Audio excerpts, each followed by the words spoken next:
is a simple mindfulness breathing exercise you can do in under 2 minutes. It's called Feeling the Love, and we're going to feel it right now. We're going to practice some deep breathing. At any time, if the breath is too deep, you can shorten it or breathe normally. And you're going to be shocked at how simple it is. I'll talk you through it. Are you ready? Let's go. Close your eyes.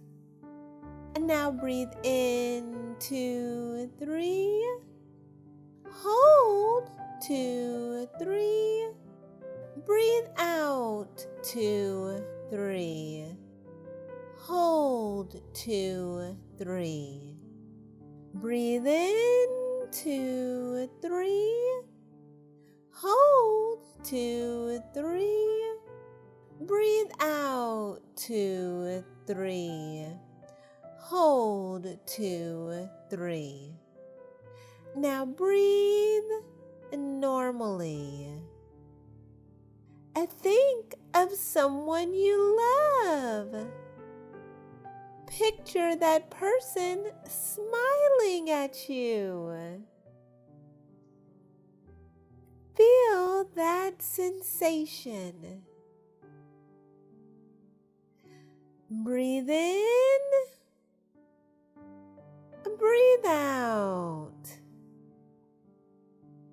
And now open your eyes. In these breaths, you just practice mindfulness by focusing on your senses and not your thoughts. Well done, you!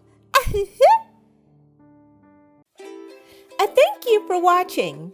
If you like this video, be sure to like and subscribe. And go to www.effiemonroe.com for your free Mindfulness for Kids Starters Kit.